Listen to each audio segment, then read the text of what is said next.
Continuamos con el capítulo de inferencia estadística simple, es decir, el aprendizaje estadístico a partir de información parcial, cuando el modelo que está debajo es simplemente una ley de probabilidades, una variable aleatoria y su ley de probabilidades.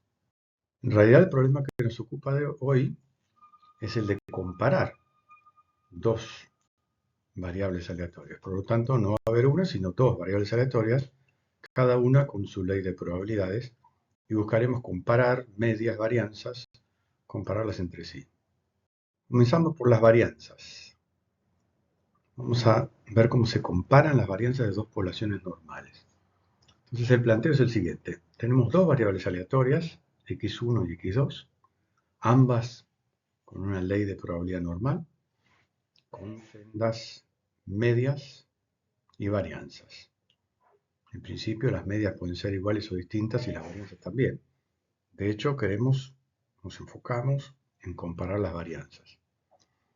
Contamos con la evidencia empírica de las dos variables aleatorias, una muestra de n1 datos de x1 y n2 datos de x2. Los n pueden ser distintos. Estas dos muestras son independientes dentro de sí y entre sí. Para comparar las varianzas, vamos a hacer el cociente. Podríamos intentar la diferencia, pero no se ha encontrado la ley de probabilidad que describe la diferencia de dos varianzas. Compleja porque puede ser negativa o positiva y es muy compleja. Entonces, sí se ha encontrado la distribución de probabilidades del cociente de dos varianzas. Entonces, vamos a definir el parámetro phi como el cociente de los desvíos estándar, o phi cuadrado, cociente de las varianzas.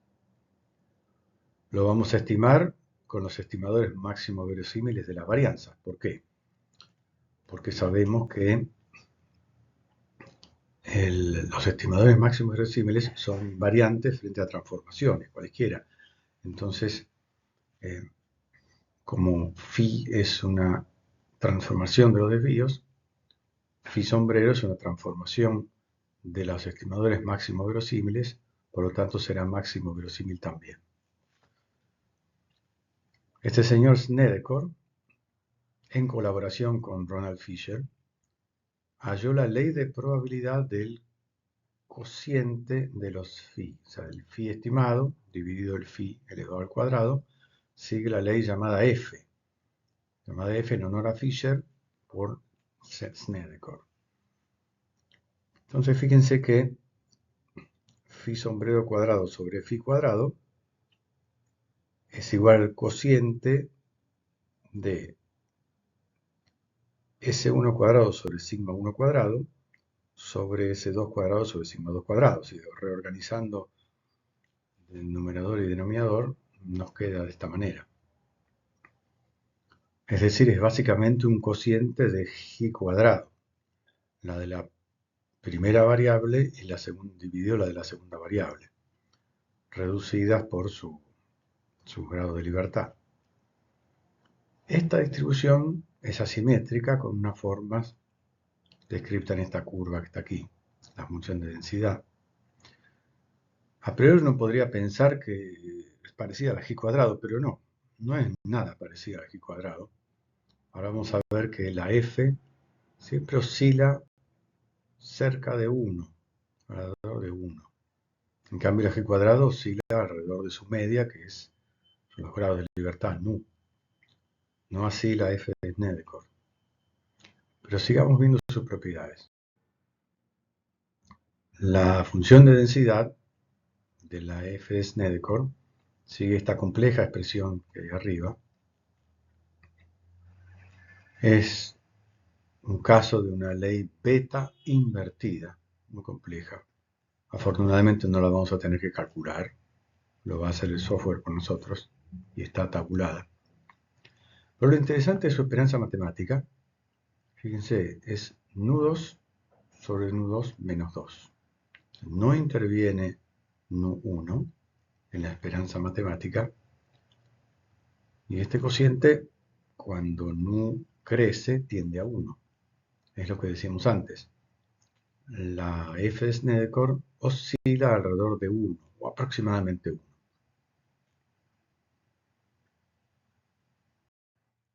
La ley de Snedeker es muy compleja porque tiene dos parámetros, nu1 y nu2, los grados de libertad del numerador y el denominador. Entonces, al tener dos parámetros que son de forma, no son parámetros de escala ni de posición, no pueden estandarizarse, entonces requiere una tabla de triple entrada, lo cual es un libro en realidad, o sea, una hoja para cada combinación de nu1 y nu2. Para evitar eso se hace una pequeña tabla con algunos valores de probabilidad nomás para cada combinación de nu1 y nu2. Pero esta primera propiedad que aparece acá nos ayuda a reducir la tabla, no necesitamos todas, sino solo la mitad, considerando que el fractil con probabilidad P a la izquierda se puede calcular a partir del fractil con el complemento de la probabilidad 1 menos P, es la recíproca de ese fractil, había cuenta de intercambiar los grados de libertad. Entonces, con esta propiedad podemos calcular algunas probabilidades o algunos fractiles que no están en la tabla.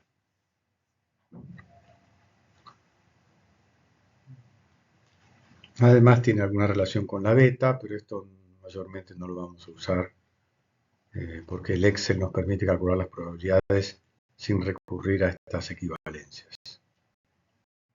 Veamos un caso.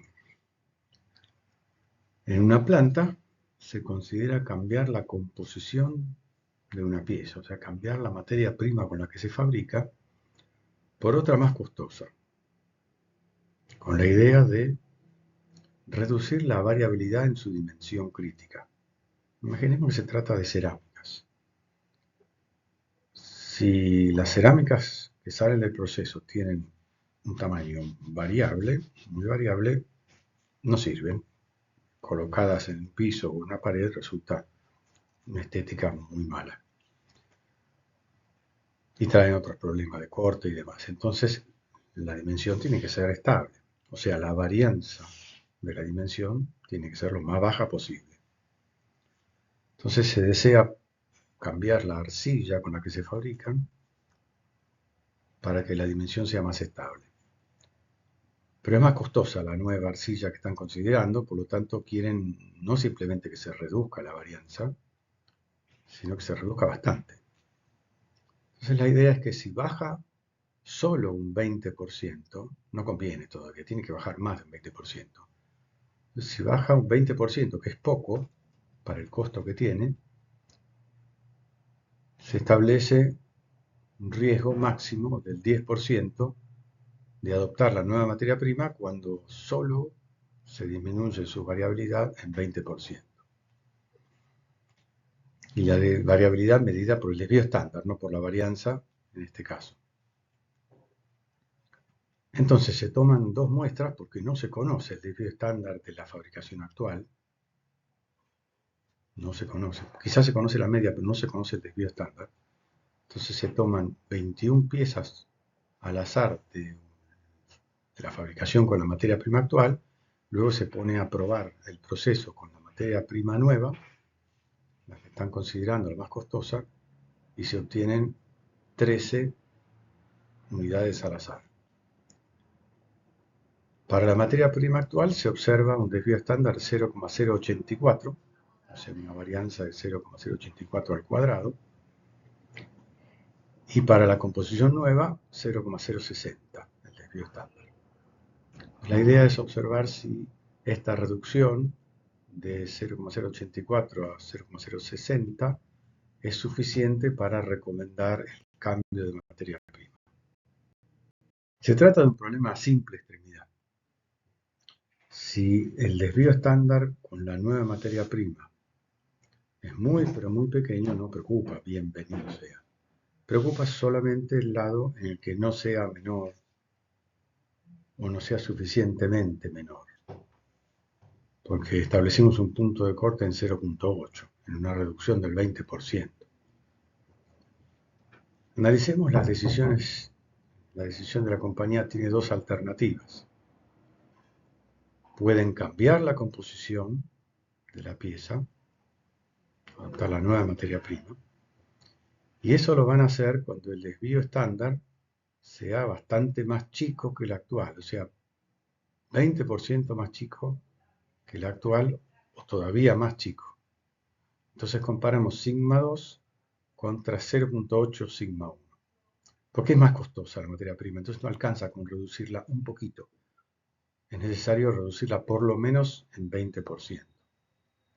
Entonces, si el nuevo desvío es menor que el actual reducido en 20%, 0,8 por sigma 1, cambiamos la composición de la pieza.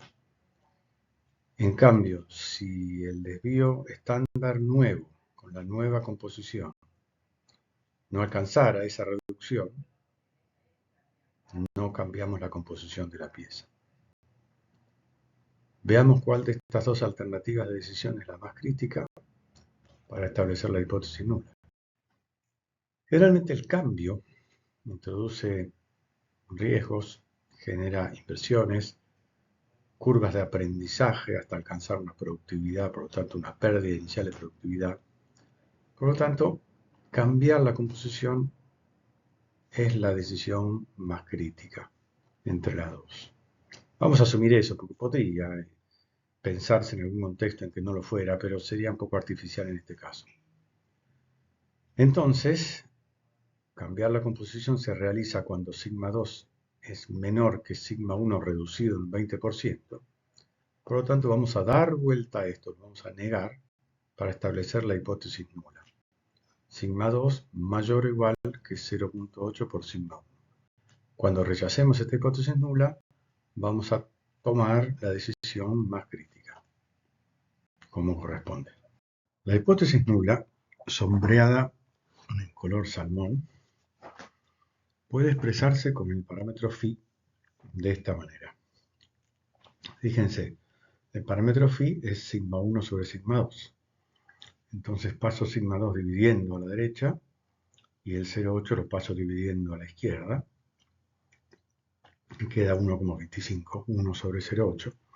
Entonces la hipótesis nula queda phi menor o igual que 1,25.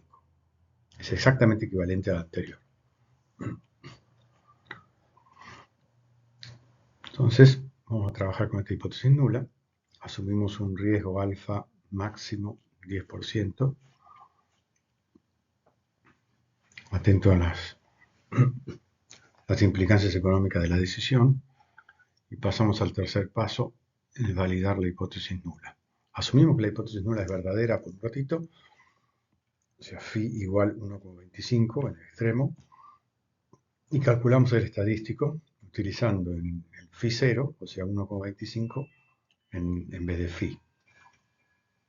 Queda entonces un estadístico F con 20 y 12 grados de libertad, porque los tamaños de muestra eran 21 y 13, igual a 1,254. Como la hipótesis en phi, expresada en phi, es a izquierda, rechazamos por la derecha. Y la probabilidad a la derecha de 1,254 es 35%, que excede cualquier riesgo tolerable, por lo tanto no se rechaza la hipótesis nula. Es decir, como conclusión, no se ha logrado la reducción deseada. O por lo menos no se puede asegurar que se haya logrado la reducción deseada. Si bien la reducción de 0,084 a 0,060 es mayor al 20%, no es lo suficientemente mayor para estar seguro de que en la realidad se logró ese objetivo. Por lo tanto, la recomendación sería no cambiar la composición de la materia prima. Si hubiera que calcular la potencia, o sea, la probabilidad de rechazar H0 siendo verdadera una alternativa, phi 1 igual a un valor, entonces este desarrollo que hay en esta transparencia permite hacerlo. La potencia correspondiente a la alternativa H1, siguiendo este desarrollo, resulta en una G, una probabilidad acumulada a derecha, que involucra phi 0, el límite de la hipótesis nula, 1,25 en nuestro caso, Φ1, el valor establecido en la hipótesis alternativa, y un fractil de la f de Snedeker con probabilidad 1 menos alfa. En caso que la hipótesis fuera de mayor, en vez de menor o igual, tendríamos aquí una probabilidad f acumulada a la izquierda. Vamos a cambiar el ángulo ahora de las varianzas a las medias. Entonces dejamos la comparación de varianzas, vamos a comparar las medias de dos poblaciones normales desconocidas. El planteo es similar, tenemos dos variables aleatorias x1 y x2, que en principio siguen una ley normal. Podemos generalizarlo esto gracias al teorema del límite central, pero en principio asumimos normalidad. Con medias mu1 y mu2 desconocidas, que interesa comparar, y varianzas quizá conocidas, quizá no. Veremos. La evidencia empírica son dos muestras de tamaños iguales o distintos, relevadas en condiciones independientes. Vamos a comparar las medias mediante una diferencia. Entonces introducimos este parámetro delta, mu1 menos mu2, y vamos a inferir sobre delta, tomando los estimadores máximo verosímiles de las medias y restándolos. Tenemos el estimador máximo verosímil de delta, delta sombrero, que es la diferencia de los promedios. La varianza de delta sombrero, como es una diferencia, es la suma de las varianzas. Acuérdense que el menos 1 va al cuadrado. Y la varianza de cada promedio es sigma cuadrado sobre n de su muestra. Por lo tanto, la varianza de delta sombrero es esta suma de las varianzas de los X rayos. Cuando las varianzas son conocidas, que son casos raros, pero bueno, eventualmente cuando las muestras son muy grandes, las varianzas pueden considerarse conocidas, 100 datos para arriba.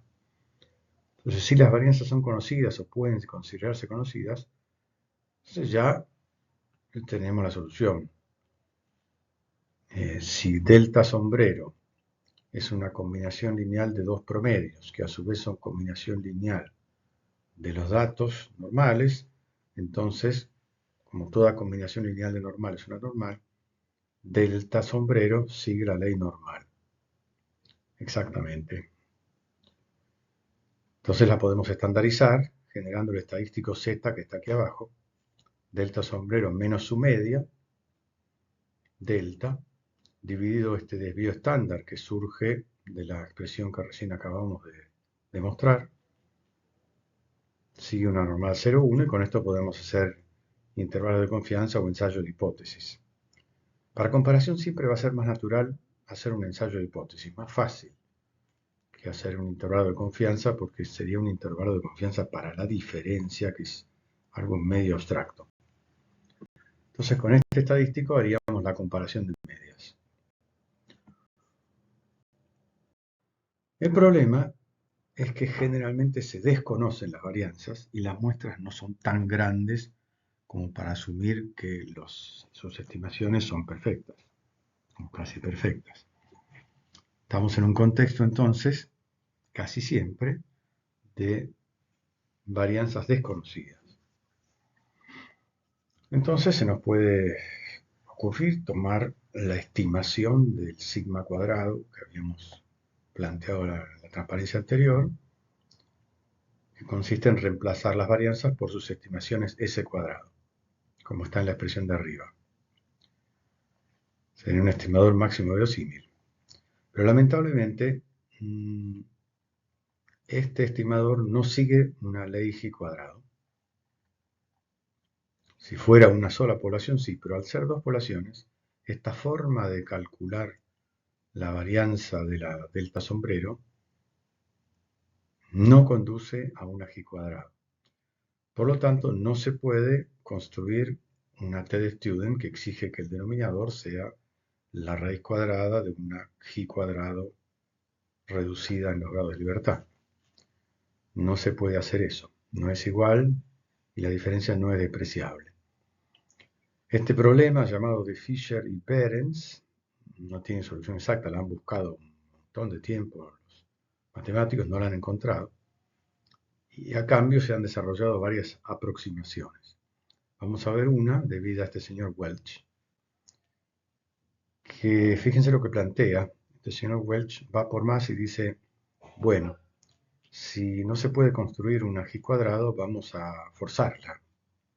Vamos a hacer de cuenta que este cociente de la varianza estimada dividido la varianza teórica, vamos a hacer de cuenta que sigue una ley G cuadrado reducida en los grados de libertad,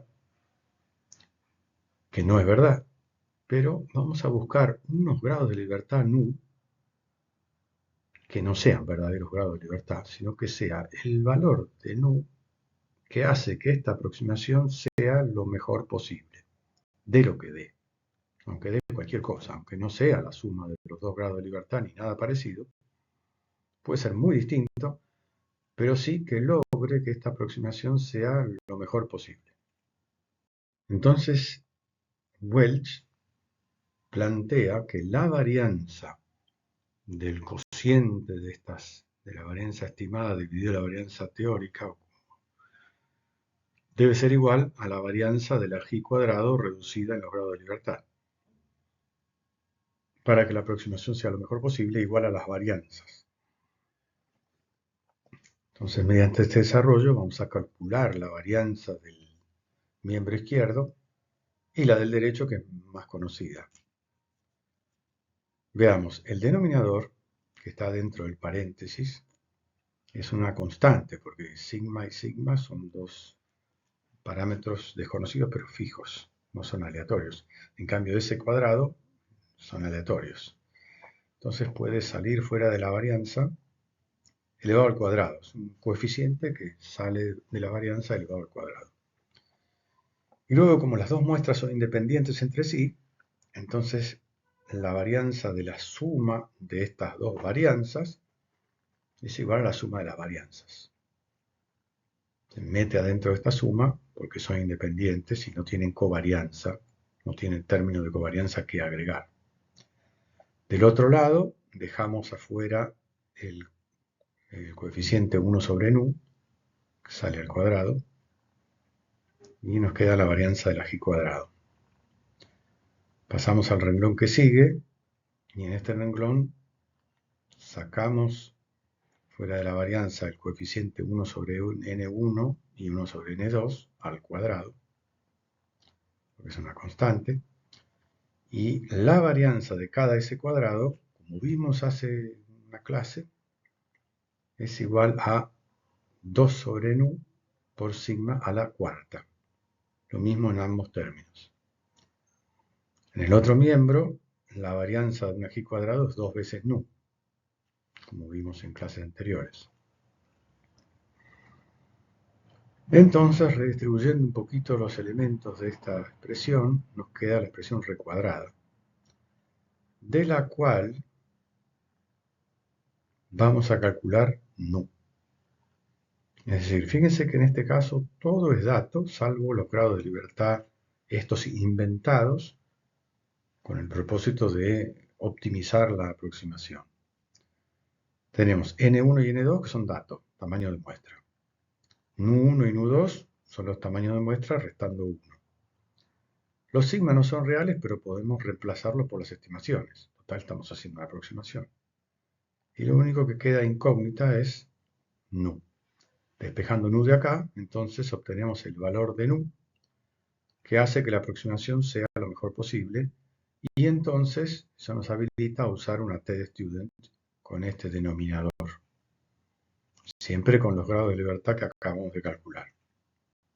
Ahora, aquello que acabamos de demostrar es una aproximación. Es de las mejores, pero es una aproximación y requiere un cálculo bastante complicado. Y lo más grave es que esos grados de libertad que resultan de optimizar esa aproximación son muy bajos. Eso quiere decir que el ensayo pierde mucha potencia. Es como si estuviéramos regalando datos. Entonces tiene sentido analizar de vuelta el problema y ver si en algún caso se puede encontrar una solución exacta. Y efectivamente, en el caso en que las varianzas sigma 1 y sigma 2 fueran iguales, se puede encontrar una solución exacta mucho más efectiva. Si las varianzas reales desconocidas fueran iguales, entonces las dos estimaciones S1 cuadrado y S2 cuadrado son estimaciones de la misma varianza, porque estiman a sigma 1 y sigma 2 cuadrado. Por lo tanto, siendo dos estimaciones de la misma cosa, las podemos amalgamar. Amalgamar significa hacer este promedio ponderado por los grados de libertad, donde acá nu sí que es la suma de los grados de libertad de las dos muestras, o sea, nu1 más nu2. En este contexto, entonces, nu es la suma de los grados de libertad. Esto es lo que también se conoce como varianza pool, o varianza amalgamada. ¿Sí? Como las dos varianzas reales, sigma 1 y sigma 2, son iguales, entonces las dos estimaciones propenden al mismo lugar y podemos reforzarlas promediándolas en una sola estimación S cuadrado, que es la varianza amalgamada. Ahora, esta varianza amalgamada sí sigue una ley G cuadrado, porque después de todo, cuando multiplicamos S cuadrado por su grado de libertad, lo que estamos haciendo es una suma de cuadrados, sin dividir por nada, porque habíamos dividido por nu, y ahora multiplicamos por nu, lo cancelamos. Entonces lo que tenemos aquí es una suma de cuadrados más otra suma de cuadrados, que es una gran suma de cuadrados, por lo tanto sigue una ley cuadrado con la sola salvedad de que a los grados de libertad hay que restarle 2, porque hay dos promedios distintos involucrados. Entonces, al generarse una G cuadrado en el denominador, se habilita la t-student de manera exacta. Por lo tanto, podemos utilizar esta t-student con este denominador S por la raíz de la suma de las recíprocas de los n y confiar en que sigue una ley t-student exactamente, con esta estimación de la varianza y estos grados de libertad.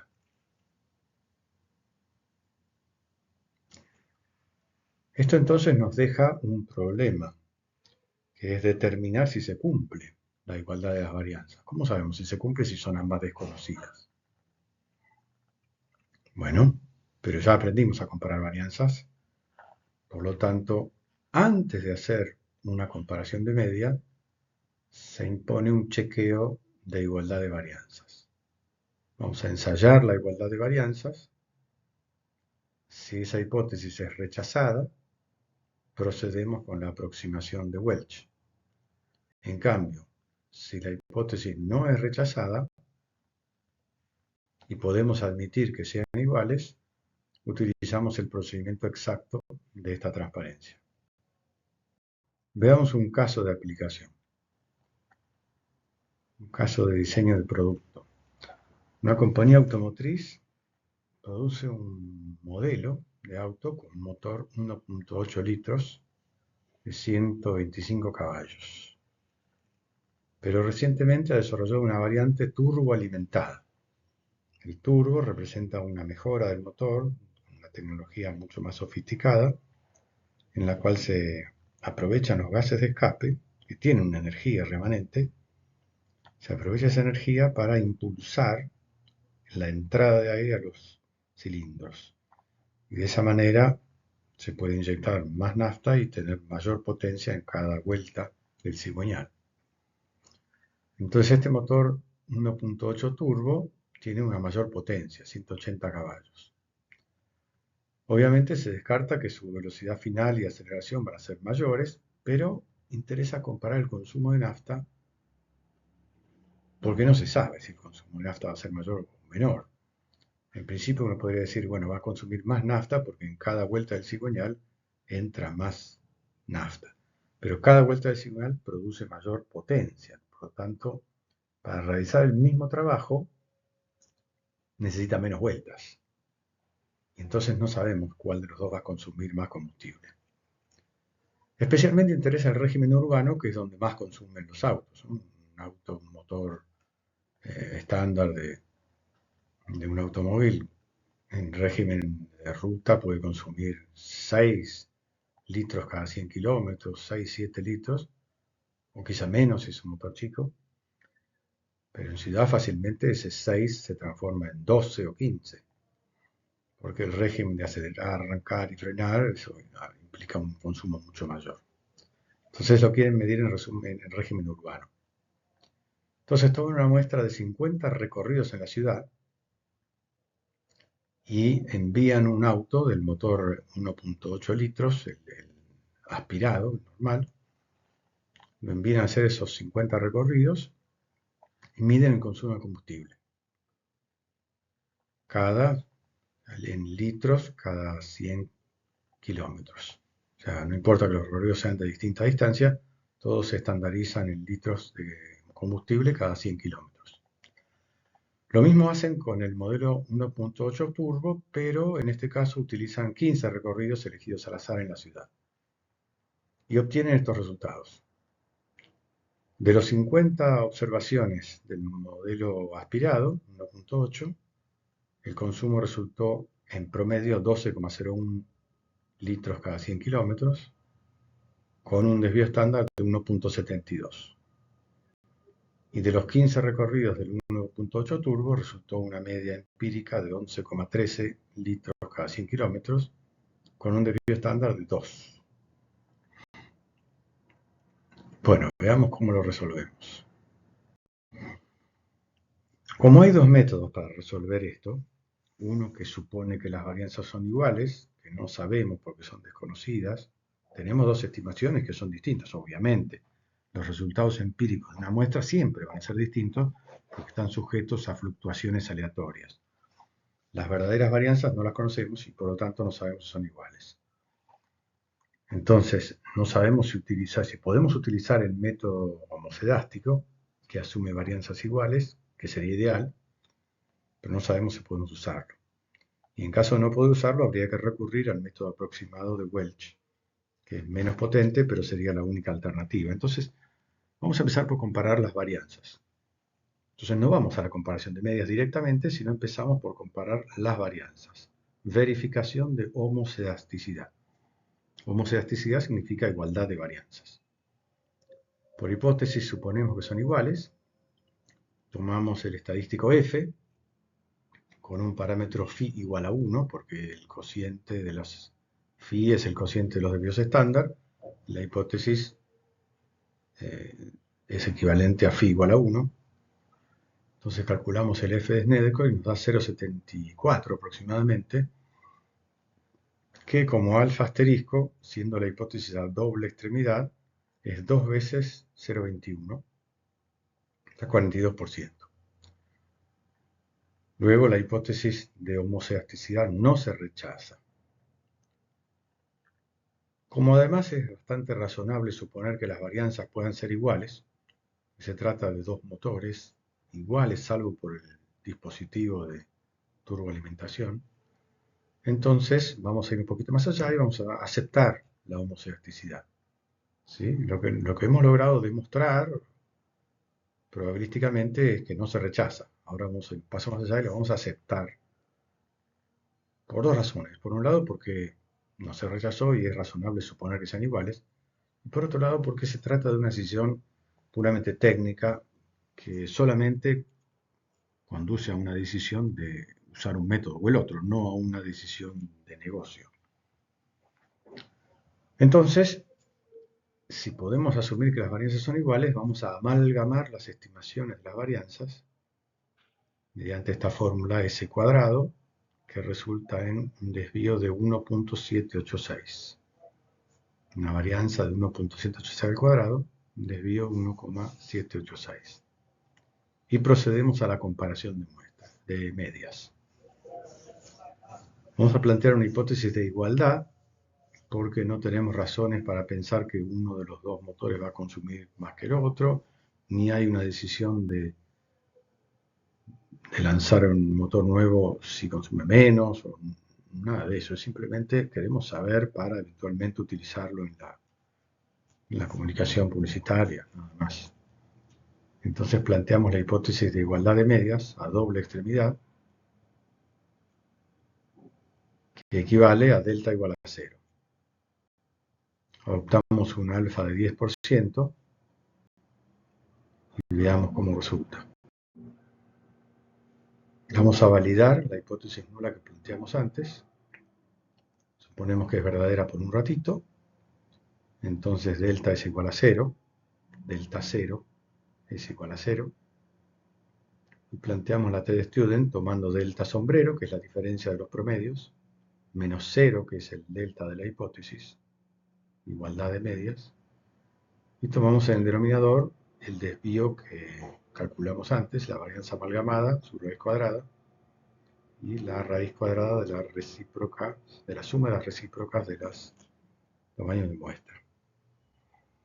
Resulta 1,674, que deja a la derecha aproximadamente un 5% de probabilidad, y multiplicándolo por 2, porque se trata de un ensayo a doble extremidad, nos lleva a un alfa asterisco de 10%, que es igual a alfa. Redondeado es igual a alfa, por lo tanto, justito podemos rechazar la hipótesis nula y concluir que el modelo turbo consume menos. ¿Sí? Rechazamos la hipótesis, por lo tanto, sabemos que hay una diferencia de medias con un riesgo alfa de 10%, pero podemos concluir bajo ese riesgo que hay una diferencia de medias y entonces respondemos a los valores empíricos. Si el motor turbo consumió 11,13 y el aspirado 12,01, entonces observamos que el turbo consumió menos. ¿Sí? Como demostramos probabilísticamente que hay una diferencia de medias, seguimos la diferencia de los valores empíricos y concluimos que el motor turbo consume menos. Ahora vamos a hacer el caso terminó con la transparencia anterior, pero vamos a hacer una derivación solo para aprender. Vamos a asumir que en vez de, en este caso, en vez de analizarlo un ingeniero responsable, lo analizó un ingeniero fiaca que no quiso hacer la verificación de homoceasticidad y dijo, voy a usar el método aproximado de Welch, que se puede usar siempre. Es cierto, es válido, aunque las varianzas sean iguales o distintas, es válido siempre. No, pero es menos potente. Bueno, pero no importa, lo uso igual. Válido es. Vamos a ver qué habría pasado si lo hubiéramos usado. Entonces el método conduce a esta t-de-student, como vimos en la teoría, pero hay que calcular los grados de libertad a partir de esta fórmula espantosa que hay aquí, que haciendo el cálculo, reemplazando los sigma por las estimaciones S, nos da 20,6. Si nos ponemos del lado de la seguridad, lo subimos a 21, redondeamos para arriba. Fíjense que es mucho menor que antes. Antes estábamos hablando de 63, si mal no recuerdo. Ahora estamos hablando de 21 grados de libertad. Hemos perdido una barbaridad de grados de libertad que le quitan potencia al ensayo. Bueno, efectivamente termina en un alfa asterisco superior a alfa, por lo tanto no se rechaza H0, es decir, nos quedamos sin una conclusión definitiva, ¿no? No podemos concluir en este caso que la diferencia es significativa. Esto muestra, una vez más, que el método aproximado no es tan potente como el método exacto y que siempre que se puede usar el método exacto se debe utilizar. El método aproximado solamente lo vamos a usar cuando se rechaza la homoceasticidad. Hay un caso en el que las muestras no son independientes, como supusimos hasta ahora, no son independientes, sino que están vinculadas por alguna otra variable. Decimos que las muestras están apareadas. Vamos a ver de qué se trata. Fíjense el planteo. Tenemos dos variables aleatorias, x1 y x2, que responden a una causa común C, que es una variable aleatoria que las vincula. C está en las dos ecuaciones. Más una componente x'1, que es independiente de x'2. Que no las observamos. Lo único que observamos son las x. no observamos ni las x' ni la c. Observamos ya la suma. Si fuera este el caso, obviamente x1 y x2 no son independientes. Las x' sí, pero las x no, porque están vinculadas por esta variable aleatoria c, que está afectando las dos. En ese caso, entonces, no son independientes. Sin embargo, se puede resolver y muy fácilmente. Tomando la diferencia entre x1 y x2, eliminamos la variable c. Valga lo que valga, se elimina por diferencia, porque suma lo mismo en ambas. Y entonces la variable aleatoria d, que toma un valor para cada observación, esta variable aleatoria tiene como media la diferencia de las medias de x1 y x2, y como varianza, bueno, la suma de las varianzas. Pero no importa mucho la distribución de esta D, sino lo que nos interesa es que restando dato a dato, par de datos, restando cada par de datos, tenemos una nueva muestra de las diferencias. Y esa es una variable cuya media es delta, justamente la diferencia de las medias que estamos evaluando. Entonces se resuelve como si fuera un problema de las clases anteriores, de una sola variable aleatoria. ¿Sí? Vamos a fijar ideas con un ejemplo porque por ahora esto puede resultar un poco abstracto. La solución, como les decía, es trabajar con la variable t, la diferencia, tomar su promedio, reconocer que sigue una ley de Student y resolverlo como en la inferencia sobre la media de una variable. Pero veamos el ejemplo. Es un clásico ejemplo de aplicación de medias apareadas. Un laboratorio farmacéutico desarrolla una nueva molécula, una nueva droga, digamos, un remedio, para bajar el nivel de colesterol en sangre. El colesterol es algo un poco indeseable, según dicen los expertos.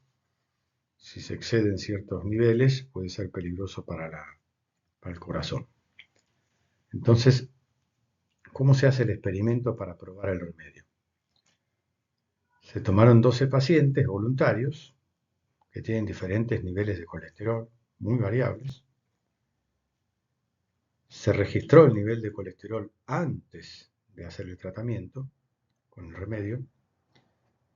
Y después de un tiempo en que tomaron este nuevo remedio, se volvió a medir el colesterol. Y aquí tenemos los dos datos para cada persona. En cada columna tenemos una persona. En el primer renglón, los niveles de colesterol anteriores al tratamiento y en el segundo renglón, los posteriores. Vemos que en general baja el colesterol, eso da una buena noticia sobre el tratamiento, de 232 a 173, de 333 a 275. En algún caso baja poco, como este 188 a 184. En este caso incluso sube un poquito, de 141 a 154, pero muy poco, puede ser un error aleatorio. Pero en general baja bastante. La cuestión es si con estos poquitos datos podemos asegurar que baja. De hecho, la primera pregunta es determinar si la nueva molécula reduce el nivel de colesterol con alfa 5%. Se trata de un medicamento, así que hay que tener riesgos bastante más controlados. Y la segunda pregunta es determinar si la nueva molécula es mejor que la actual, que reduce el nivel de colesterol en 30 unidades. O sea, no solo si baja, sino que si baja más que 30. Empecemos por la pregunta A. Para resolver el caso, reconocemos que hay algo en común entre los datos de la misma columna.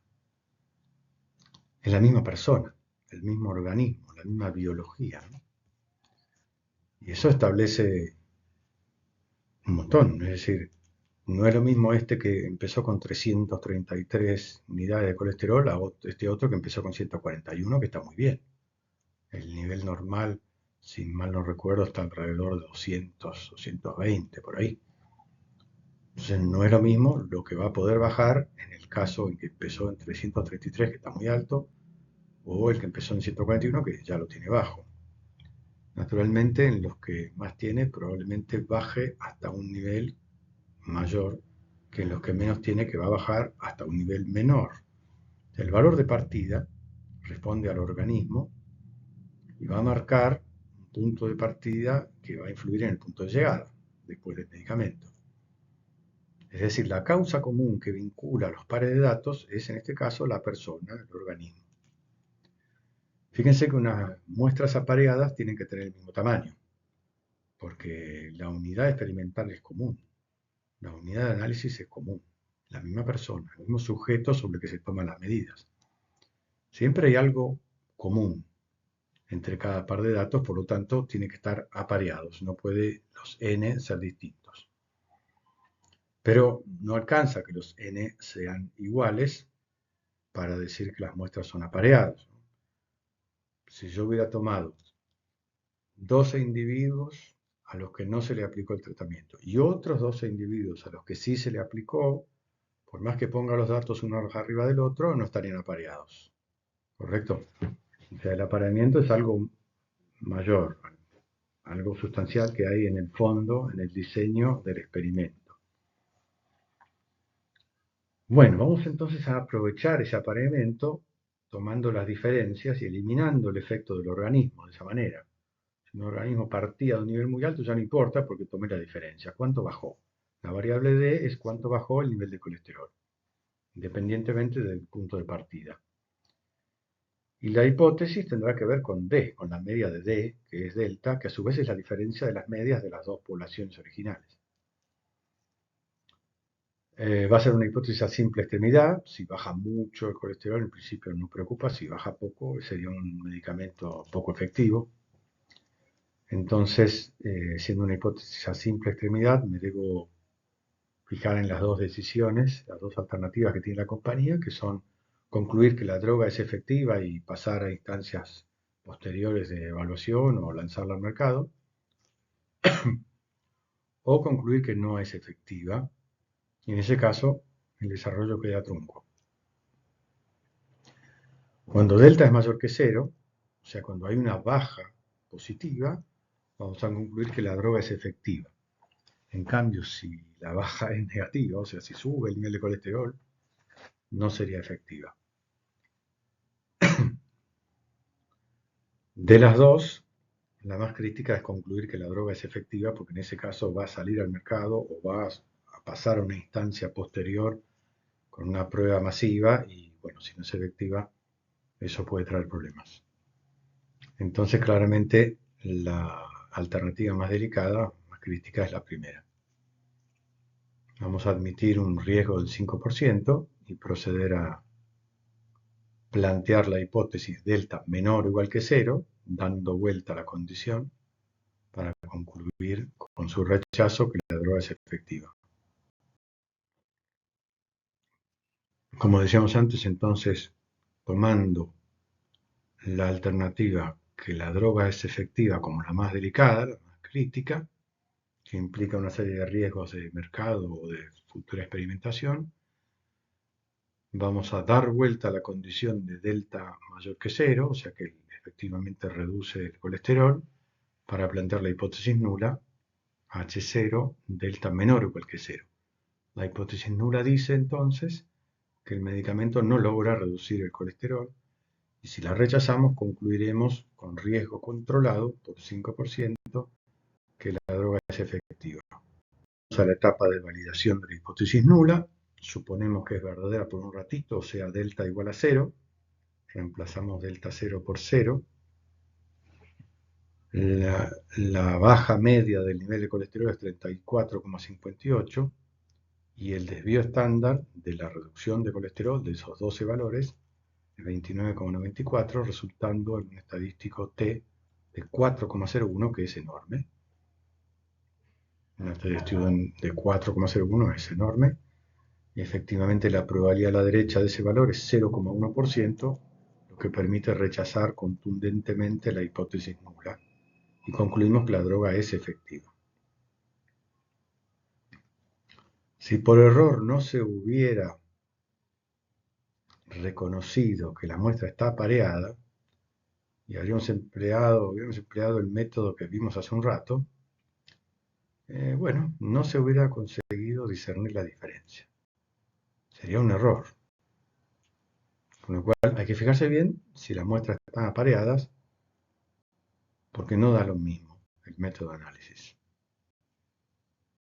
Como corolario entonces de la comparación de medias, podemos elaborar este algoritmo para tratar con cualquier problema de comparación de medias. Lo primero que nos preguntamos es si las muestras están apareadas, para lo cual tienen que ser del mismo tamaño, pero esa es condición necesaria, no suficiente.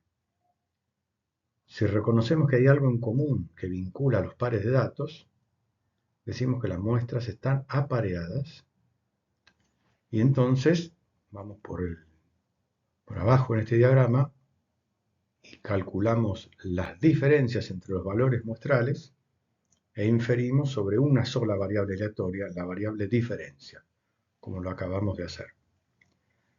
En el caso en que las muestras no estén apareadas, vamos por la línea de arriba y corresponde verificar la homozedaticidad, porque hay dos métodos distintos, recuerdan, uno general, que sí vale siempre, pero es menos potente, el método de Welch, y otro particular para el caso homocedástico, que es más potente. Entonces, si la hipótesis de homocedacticidad se rechazara, las varianzas serían distintas y vamos por abajo al método de Welch aproximado. En caso en que no se rechazara y hubiera razones suficientes para considerar que se puede aceptar, vamos por la línea de arriba al método clásico de Student con la varianza amalgamada.